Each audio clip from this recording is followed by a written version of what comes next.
good evening sa inyong lahat dyan. Tayo po ngayon ay magluluto ng pizza. Pizza lang. So, bumili na ako nito ng dough para hindi na ako gagawa.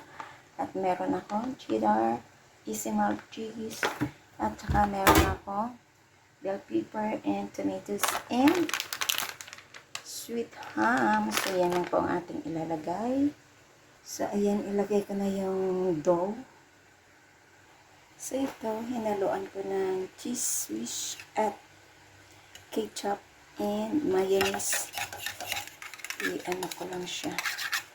Ihalo ko lang siya at siya yung ilalagay natin sa ating dough. So, ito na, nahalo na. Yan. Ilagay na lang natin dito sa ating mga dough.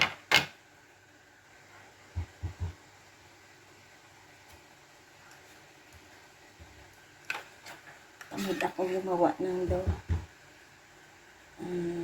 Bili na lang ako ng dough na para no need na trabaho kasi. So, bili na lang tayo ng dough para very easy lang magawa ng ating pizza. Home pizza. So, ayan na. Nalagyan ko na at hiwain ko yung ating ilalagay na unahin ko tong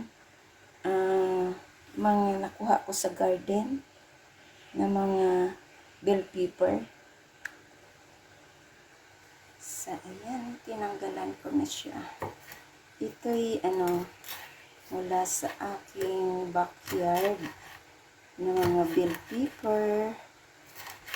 Maganda ito kasi organic. So, ito na lang ilagay ko. Pero meron din akong binili. Ayan siya. Ayan. Pero unahin ko na lang itong mga malilinggit. Ayan. Kasi hinog na din.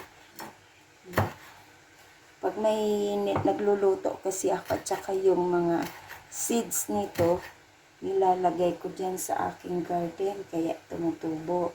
Pag tumubo na, transfer ko na siya. Ayan. Pag may itinanim, may aanihin. Ayan. Ayan. Tapos, ang kamatis natin.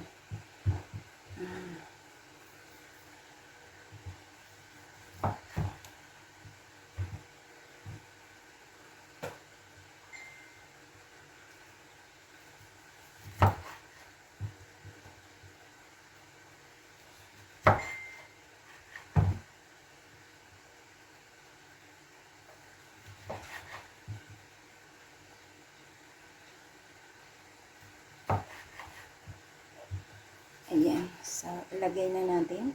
Yung ham pa pala. Ayan. Ham ang ilalagay natin.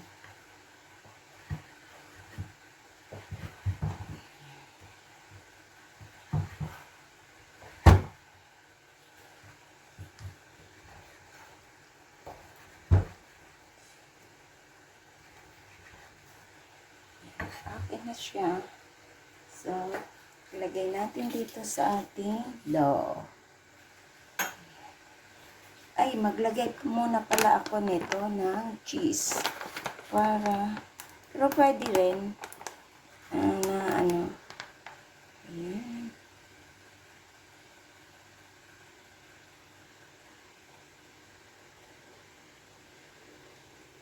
Maganda ito kasi melted. Ayan. Tapos, ilagay natin itong kamatis. Oops! Dito. Hatiin na lang natin. Tigda dalawa. Yan. Kasi maliit lang naman. Yan. Tigda dalawa. At ang ating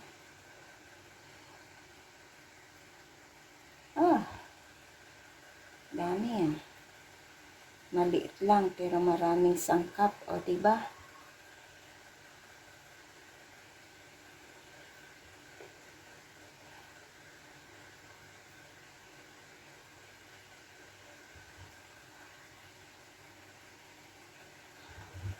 Ibus na natin to. Yan. Puno na. Dalawa lang kasi. Isa lang naman akong kakain eh. Yan. At itong ating lagay natin. Punuin na natin. Ng yan ang ating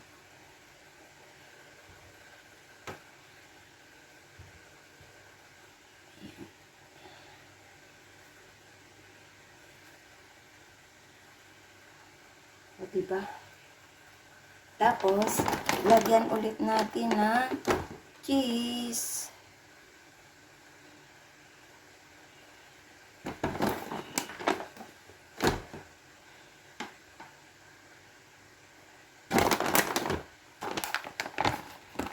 Pag nag-grocery ako talaga, nag-ano na ako ng mga ganito. Kasi, pag nagluto ka, ano ka na? Diba? Minsan na mga cooking natin, mahilig tayong maggawa-gawa. Next time, gawa tayo ng dough. Kasi hindi ako gumawa ng dough ngayon. Pagod ang lola. Ayan.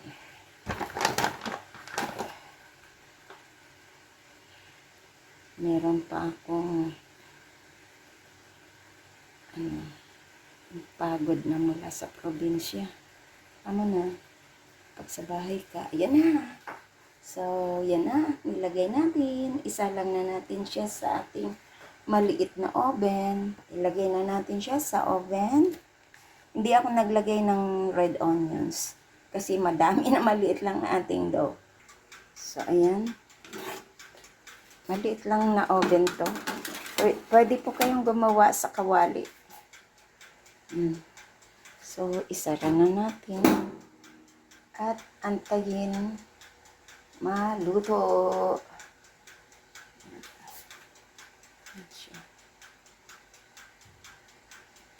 So, we will go. Antayin na lang natin siyang maluto for a few minutes. Yan na.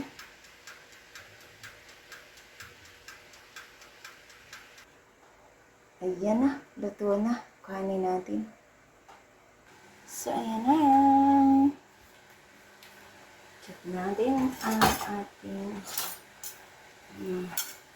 malutong bato. Oh! Ups.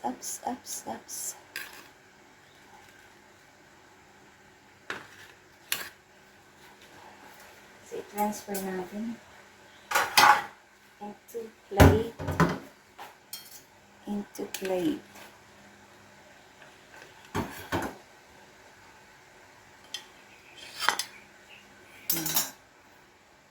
At, check natin dito. Tanggalin natin pa. Ayan. At yummy.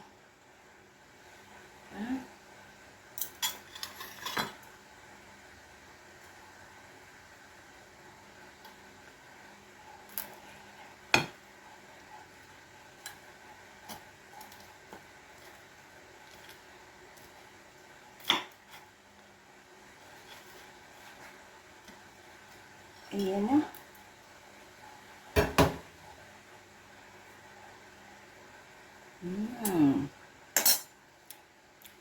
Ang sarap. Ayan o. Ang yummy. Ayan. Lagay na natin dito isa. Ayan. Ups. Sarap ng ano niya, cheese. Mm.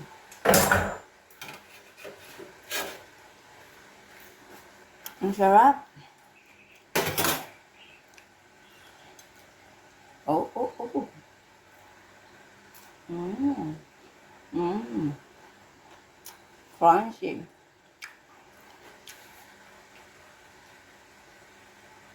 Mm. Mm. Masarap talaga yung mga lutong bahay. Mm. Mm.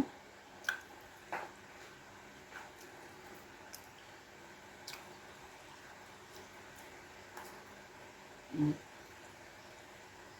Diba?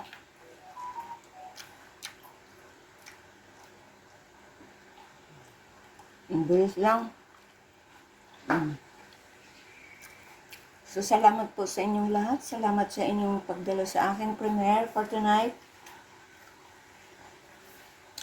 This is Laurie's Kitchen. Ayan.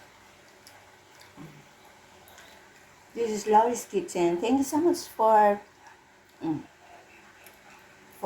coming and support my premiere, for being here and support my premiere. Mega love shoutout sa inyong lahat dyan sa chat box. Kain na po tayo. Ang ganda ng kulay. Oh, huh. At ang sarap talaga, promise ko.